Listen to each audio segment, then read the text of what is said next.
Hello world, this is Corey Lefevre and you're watching Garden Fever. I wanted to talk to everybody a little bit about eggshells. There's lots of things that you can do with eggshells in your garden. And well, there's two main things, but there's other things. But two things that you can do with eggshells in your garden that really can be beneficial. If you use them. And that's eggshells. And a lot of people, there's a lot of information out there on YouTube and on the internet about eggshells being applied to the garden. And it's for the most part true. There is a misconception with it though, and I wanted to talk to everybody and our viewers, or my viewers, about that. And that's as far as the being a repellent to slugs and snails. It is. It definitely is. But I think in the way it's being applied, most people fail at it. And that's one reason for doing this video, is I just kind of wanted to discuss that with everybody and kind of explain to them why I feel that way. If you notice, I'm really crushing these up. And I'll have some examples after I get done filming this portion of the video. I'll cut away and I'll go outside to my garden where I've applied eggshells to stuff, and I'll kind of show you some do's and don'ts. There's some that I purposely did it really bad, and then there's others that I did it in the more proper way. So anyway, one way is it's a good way to get calcium into your soil. How it happens in nature is animals die, bones decompose into the soil in various ways. There's other ways too, like volcanic and stuff, but you know, that's kind of how it happens in nature. But bone, as you all know, breaks down very slowly. It does. That's why we have dinosaur bones still after millions of years. Even though they're pretty much turned to rock at that point, they're still around. They didn't decompose really. They didn't become dirt, that's for sure. So eggshells break down real fast. So they're a fast fertilizer. And for those of you that have blossom end rot, or know what blossom end rot is, it's often caused by a calcium deficiency. There are other things that will cause that, but a lot of times when you grow in pots, there tends to be a calcium deficiency, and you'll get some blossom end rot. I've had it a few times with tomatoes and peppers that I've grown in pots that were separated from the earth, and after a while, they did good at first, and then they drained the soil in the pot of some nutrients, and it became deficient in calcium. So I started throwing eggshells down, and it helped it. Now I don't get it, not nearly as much anyway, in my stuff. But the other way is to repel slugs and snails. Okay? And a lot of times when I'm breaking these up, because a lot of times people will, you know, we get busy and we get lazy and we just kind of do that, and then we just kind of throw it in. See, these larger chunks right here, they're not going to stop a slug or a snail. You lay that down, they're going to crawl up to it and be like, and then they're going to go around it.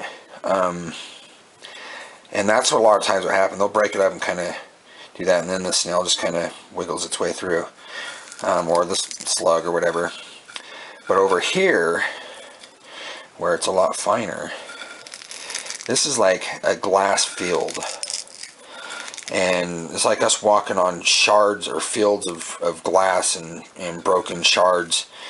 But you've got to kind of break it down fine, and I think that's where most people fail, is they get lazy, and I don't blame them. And they just throw it on there and they think it's going to keep the slugs away. Well, it's probably not going to do a very good job. You've got to break it down further, guys. That's the secret. And then you basically dust it, or, you know, just a whole ring around the plant. You just want to, and even on the leaves, let it sit on the leaves a little bit, and just make it like a diamond field of sharded eggshells. And then all of a sudden you'll notice that the slugs and the snails aren't as eager to go through that to get to the plant. So one easy way to do it, because rather than doing them this way, I don't mind doing this, But you know, you get in a hurry is you put it on a cutting board, preferably a wood one so it doesn't run off, but then you use a dough roller, roll it up. So anyway, I'm going to cut away for now, but I'm going to be back with some updates on stuff out in my actual garden and all. There's some that I purposely did the wrong way, and then there's some that I did, well, at least what I believe is the right way. And I'll show you that. And then I'll finish doing this while I'm away. Alright everybody, I'm back. The sun's out, so I'm hoping you can see this. It's hard for me to see in the screen, but this is the right way. See, look at that. Now if a snail or a slug wanted to go through that, now it's fall, so I apologize for not having like spring examples, but there's some plant left. But if a snail wanted to go through that to get to, let's say, that plant to eat it, look at what it would have to go through to get there. And that's the proper way to do it. You have to really break it down into like small shards and spread it all around the plant so that it really deters the slugs and snails from going there. Here's another example of the right way. Now there is such thing as putting too much calcium, but I've been applying it this way for a long time now, and I haven't really seen any negative, only positive results from doing it this way. Even this is too big. You want to get them smaller. These are some examples. Let's see if I can shade it out a little bit. That's not very good. See, that's not applied very well. This is one that, if you get up here close, a snail will find its way through that. Same with this one. And this is really bad.